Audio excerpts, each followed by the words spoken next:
উত্তর পূর্ব ভারতের একটি ছোট্ট পাহাড়ি রাজ্য হলো ত্রিপুরা। চারিদিক পাহাড়ে ঘেরা, ঝর্ণা নদী সব মিলিয়ে এক অপূর্ব প্রাকৃতিক সৌন্দর্যে ভরপুর এই রাজ্য। ব্রিটিশ ইন্ডিয়াতে একটি স্বাধীন দেশীয় রাজ্য হলেও আজ স্বাধীন ভারতের অন্যতম একটি অঙ্গরাজ্য। আজকের ভিডিওতে আমরা জানব কিভাবে ত্রিপুরা ভারতের অংশ হলো। এই ইতিহাস জানার আগে চ্যানেলটিতে নতুন হয়ে থাকলে চ্যানেলটি অবশ্যই সাবস্ক্রাইব করে দেবেন। চলুন জেনে নেওয়া যাক সেই ইতিহাস। প্রায় 1400 শতক থেকে ত্রিপুরায় শাসন করতেন মাণিক্য রাজবংশ। তারা দীর্ঘ কয়েকশো বছর ধরে স্বাধীন রাজ্য বজায় রেখেছিলেন। কিন্তু ঔপনিবেশিক যুগে ব্রিটিশ ভারতের প্রভাব এই অঞ্চলেও বাড়তে থাকে। অবশেষে ত্রিপুরা ব্রিটিশ ভারতের একটি দেশীয় রাজ্যে পরিণত হয়। 1923 সালে সিংহাসনে বসেন মহারাজা বীর বিক্রম কিশোর মাণিক্য। তিনি আধুনিক ত্রিপুরার রূপকার।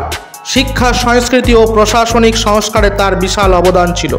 কিন্তু 1947 সালে ভারত স্বাধীন হওয়ার ঠিক আগে তিনি মারা যান। রাজা মারা যাওয়ার পর তার অল্প বয়সী ছেলের পক্ষ থেকে শাসনভার নেন মহারানী কাঞ্চনপ্রভা দেবী। ভারত স্বাধীন হওয়ার পর প্রশ্ন উঠল, ত্রিপুরা কি স্বাধীন থাকবে, নাকি ভারতের অংশ হবে, না পূর্ব পাকিস্তানের অংশ হবে? দর্শক, আপনাদের কি মনে হয় ত্রিপুরা ভারতের অংশ হওয়া কি ঠিক হয়েছে, নাকি পূর্ব পাকিস্তানের অর্থাৎ বর্তমান বাংলাদেশের অংশ হওয়া উচিত ছিল?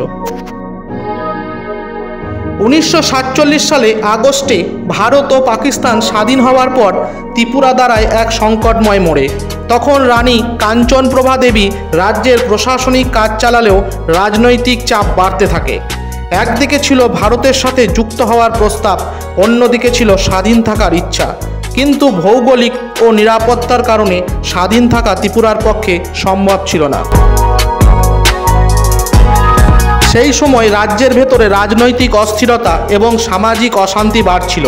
কমিউনিস্ট আন্দোলন এবং জনবিক্ষোভের পাশাপাশি 1946 সালে নোয়াখালী দাঙ্গার ফলে হিন্দু গণহত্যা এবং বিশাল সংখ্যক শরণার্থী ত্রিপুরায় আশ্রয় নিলে তাদের দুর্দশার চিত্র আর প্রদেশে নিরাপত্তাজনিত কারণে মহারানী ভারতের সঙ্গে যোগ দেওয়ার সিদ্ধান্ত নেন। অবশেষে 1949 সালের 15ই অক্টোবর ত্রিপুরা আনুষ্ঠানিকভাবে ভারতের সঙ্গে যুক্ত হয়।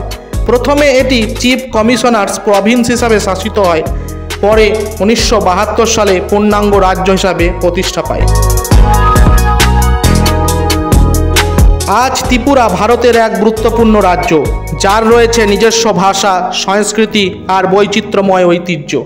স্বাধীন রাজ্য থেকে ভারতের রাজ্য, এই যাত্রাপথ ত্রিপুরার ইতিহাসে এক অনন্য অধ্যায়।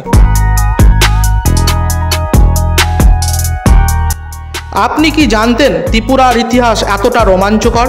কমেন্টে জানাতে ভুলবেন না। আর ভিডিওটি ভালো লাগলে লাইক, শেয়ার আর সাবস্ক্রাইব করতে অবশ্যই ভুলবেন না।